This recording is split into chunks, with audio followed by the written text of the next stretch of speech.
Esses símbolos, eles têm o poder de alterar a maneira com a qual o nosso inconsciente percebe as coisas. E não é à toa que algumas marcas fazem muito mais sucesso do que outras marcas. É porque dentro da simbologia, elas estão conectadas com coisas maiores, se assim posso dizer.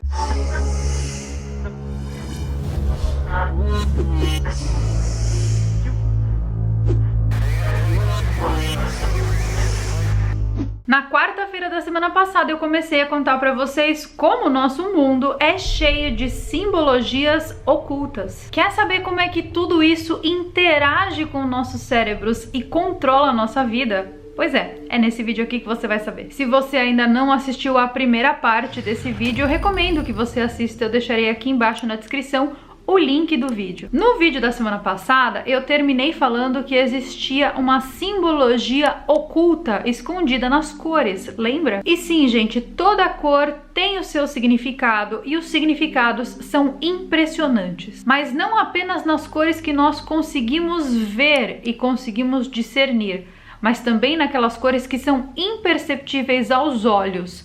Elas são imperceptíveis aos olhos, mas a nossa retina capta a informação e joga lá para o cérebro, e o cérebro fica tentando interpretar. Então, para as sociedades secretas, as cores vermelho, azul, verde e amarelo são extremamente importantes. Inclusive, é exatamente por esse motivo que nós encontramos essas 4 cores no brasão de Hogwarts. Cada uma dessas cores representa uma casa em Hogwarts, certo? Em Harry Potter. Só que essas cores, elas não foram colocadas ali de maneira aleatória, tipo, gostou de vermelho, bota na Grifinória. Não. Existe todo um propósito por trás dessas cores, existe um espectro dentro dessas cores que provoca uma reação diferente dentro do teu cérebro. Essas 4 cores, inclusive, são cores do prisma oculto da cor do sol. Nós encontramos essas 4 cores no símbolo hermético conhecido como a Golden Dawn Rose Cross Lamen, mas também essas cores são encontradas na estrela da maçonaria oriental. Outras cores também foram muito importantes no passado para os alquimistas, como a cor prata e a cor dourada. Elas representam simultaneamente a lua e o sol. E nós temos também as cores do arco-íris, que são associadas com os chakras do nosso corpo. Quando nós associamos essas cores com as constelações, nós colocamos a formação na conhecida roda zodiacal. As frequências escondidas nas cores estão também associadas diretamente com a música das esferas. Carol, o que é música das esferas? Música das esferas é um termo muito complexo que postula a existência de uma harmonia divina e matemática existindo entre o macrocosmo, lá fora, e o microcosmo, nós. E quando a música das esferas está representada dentro do padrão do arco-íris, das cores do arco-íris, nós temos o famoso despertar de Kundalini. Kundalini é uma força primordial que existe e fica concentrada naquele ossinho sacro, sabe? Essa força é um poder espiritual adormecido nas pessoas. Quando essa força é despertada, ela sobe no corpo fazendo espiral, como a cobra da medicina do vídeo da semana passada, e chegando até a pineal, atingindo o seu ponto máximo aqui nesse chakra, que é o chakra frontal. Mas não é apenas nas cores que a gente encontra esses simbolismos bizarros. Na área da arquitetura e dos projetos arquitetônicos, essa simbologia fica ainda mais aparente. Mas precisamente quando a gente está falando do design, e da construção de cidades que são consideradas ocultas, cidades secretas, como por exemplo os túneis subterrâneos localizados abaixo das pirâmides do Egito e da Esfinge. Eu já fiz vídeo falando sobre isso, deixarei no card. O princípio desse pensamento da beleza que deve existir dentro dos projetos arquitetônicos vem de Plótinos, que era um filósofo grego, e ele fez um ensaio intitulado A Beleza. Ele disse dentro desse ensaio que nós, seres humanos, enxergamos e apreciamos a beleza baseando-nos na simetria e na aparência dos prédios que estão ao nosso redor. Então, segundo ele, quanto mais bonito for um prédio, quanto mais bonita for a arquitetura de uma cidade, mais felizes as pessoas seriam. Além disso, ele diz que essa beleza desencadeada por esses projetos arquitetônicos, elas têm o poder de desbloquear áreas que estão ocultas no nosso cérebro e fazer com que a gente tenha uma maior consciência de espaço-tempo. Então, comparando com os dias de hoje, que a gente tem um monte de cidade que possuem milhares de prédios, que são aqueles blocos quadrados de cimento, aqueles blocos passam uma noção de frieza. O que ele quis dizer é que quanto mais bonita for a arquitetura de um lugar, maior a possibilidade desse local despertar para ter uma sociedade mais avançada. Será que é por isso que países de primeiro mundo possuem uma sociedade mais avançada, uma sociedade mais pacífica, mais segurança, mais qualidade de vida? Segundo Plótinos, sim. Nos prédios do governo aqui da Europa, por exemplo, existe esse arco típico com 3 camadas antes da chegada da porta.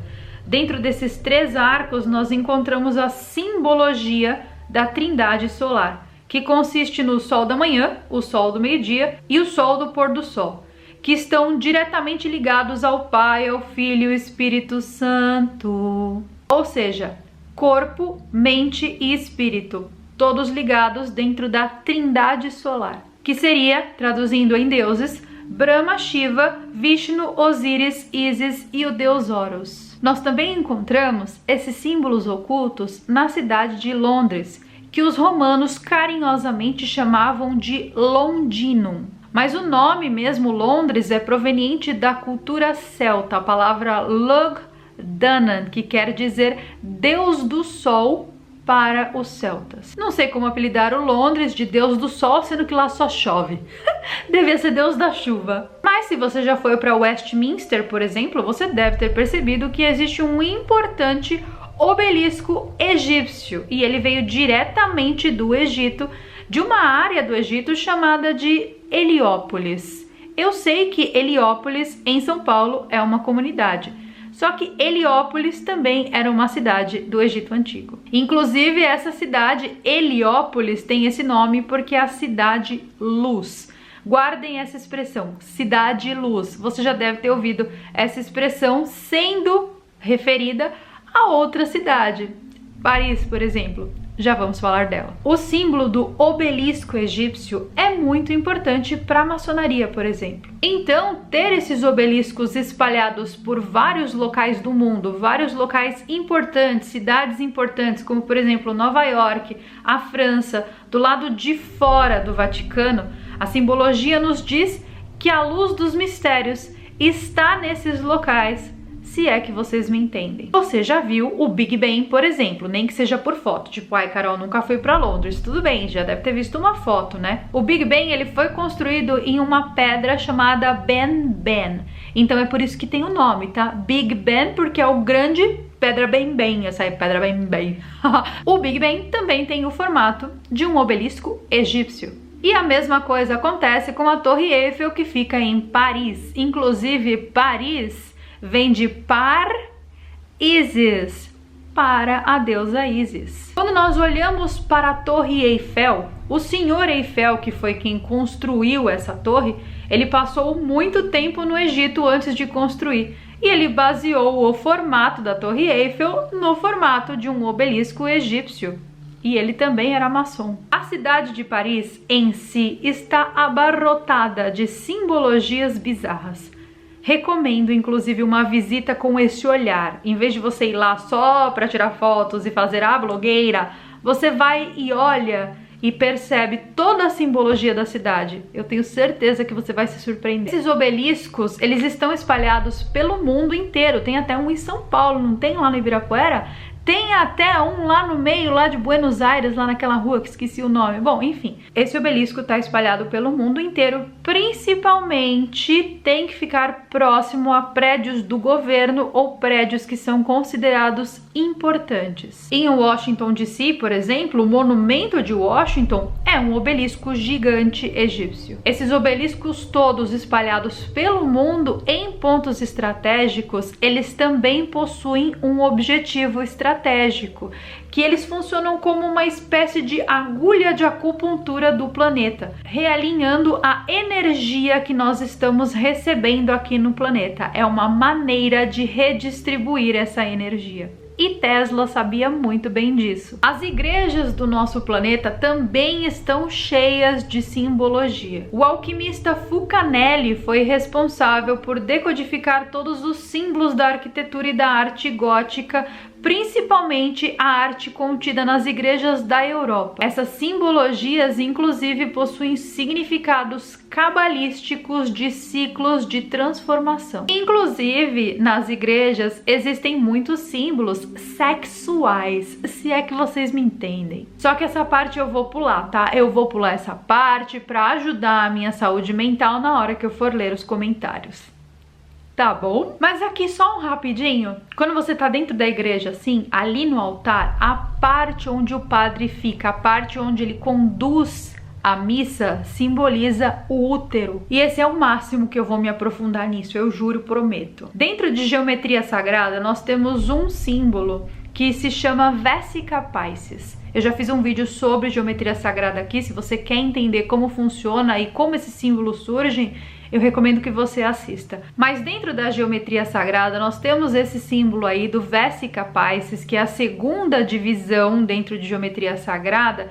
E esse símbolo, ele também é o símbolo da Mastercard. E você vai falar, nossa, que coincidência! E eu vou te falar, coincidência nada, é proposital. Ele também tem uma conotação sexual, se é que vocês me entendem. Mas obviamente eu vou deixar que a tua imaginação decodifique, tá bom? Não vou falar nada. O John Deere, gente, foi um ocultista muito importante do século XVI. Ele foi, inclusive, a pessoa que inspirou a criação para o personagem 007, porque ele trabalhava diretamente com a rainha Elizabeth I. O número do agente 007 também não é um número assim aleatório. Por que esse número foi colocado? Alguma vez você já pensou? Cadê o agente 006 ou 005? Por que a gente não encontra os outros agentes? Só o 007? Porque o 00 são as bolinhas e o 7 é o cajado, e são símbolos de poder de procriação, do símbolo maçônico chamado Tubal-Caim.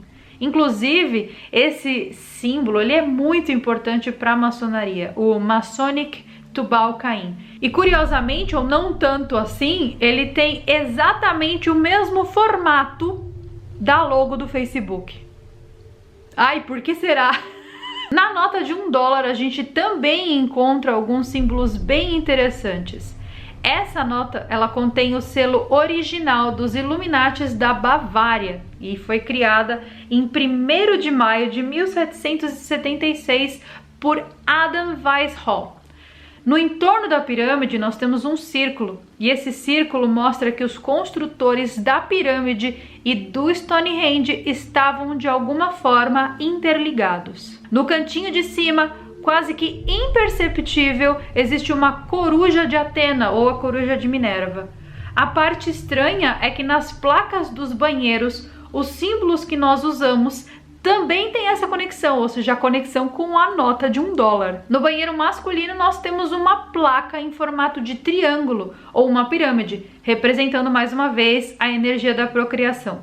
E na maioria dos banheiros femininos, principalmente na América do Norte, nós temos o círculo ou a pirâmide representada de cabeça para baixo. O círculo representa o ciclo da vida. A pirâmide de cabeça para baixo, eu nem preciso dizer, vocês já sabem. No nosso sistema alfanumérico, nesse que a gente usa no Ocidente também existem muitas simbologias ocultas. Por exemplo, nós costumamos ligar números a letras, certo? Então, 1 geralmente é A, 2 é B, 3 é C e assim por diante. Então, por exemplo, 13 seria M, Master, Mason, ou seja, mestre maçônico. Agora você sabe de onde vem a superstição do número 13. Enoque, por exemplo, ele viveu 365 anos. É uma personificação do ciclo de dias e noites do Sol, ou seja, uma volta completa no Sol.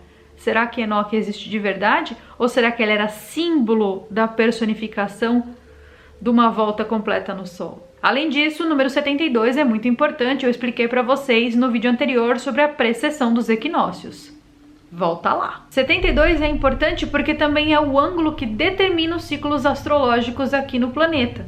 Cada um desses ciclos mudam a cada 72 graus. Na numerologia, por exemplo, nós temos alguns significados atrelados aos números. E isso é muito interessante. O número 1, por exemplo, está ligado com novos começos, criatividade e força de vontade. O 2 é o número de parcerias, confiança, escolhas e equilíbrio. O 3, domínio, conclusão e avanço. O 4, trabalho duro, conquista e estabilidade. O 5, aventura, paixão, exploração. O 6, crescimento, aprendizado e proteção. O 7, espiritualidade, misticismo e cura. O 8, novas oportunidades, fortuna, abundância. 9, iniciação e os meses passados dentro do útero. Só que para Pitágoras, o número 10 sempre foi sagrado. Ele era um número conhecido como o número perfeito. Então, o número 10 significa agir com perfeição. 10 também é um número de nodos que se encontram no sefirote cabalístico da árvore da vida. A parte mais legal é que uma vez que você entende todos esses símbolos do universo, você consegue também ler tarô. Aqui no canal teve uma entrevista no passado com uma numeróloga e foi bem legal porque ela falou várias coisas, porque ela é adotante dessa filosofia da numerologia de Pitágoras. Então uma coisa bem científica, bem interessante, vou deixar no card caso você ainda não tenha assistido. As cartas de tarô, elas representam uma maneira bem visível de enxergar toda essa simbologia que eu tô falando pra vocês há 2 vídeos. E elas eram usadas no passado para mandar mensagens secretas. Tudo, absolutamente tudo que você olha para esse mundo e você não entende o que é, contém uma mensagem por trás. Tudo tem um significado, tudo tem uma simbologia, embora você não perceba, porque o teu consciente não tem essas informações, o teu subconsciente tem memória. Ele armazena, ele percebe, ele decodifica e entende os símbolos por você. Esses símbolos, eles têm o poder de alterar a maneira com a qual o nosso inconsciente percebe as coisas. E não é à toa que algumas marcas fazem muito mais sucesso do que outras marcas. É porque dentro da simbologia, elas estão conectadas com coisas maiores, se assim posso dizer. Então, se vocês gostaram desses 2 vídeos sobre simbologia, comenta aqui embaixo que eu trago mais vídeo para vocês sobre esse assunto, que é um assunto que eu estudo muito e eu gosto muito. Toda vez que eu vejo símbolos, eu gosto de decodificá-los e principalmente saber o que aquele símbolo está interferindo no meu subconsciente. Eu espero que você tenha gostado não só desse vídeo, como também do vídeo anterior sobre símbolos. Se você não assistiu o outro, eu recomendo porque um completa o outro.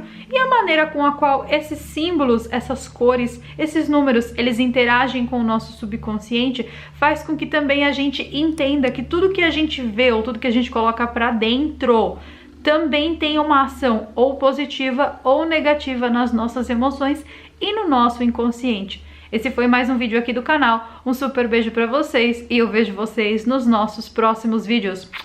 Goodbye!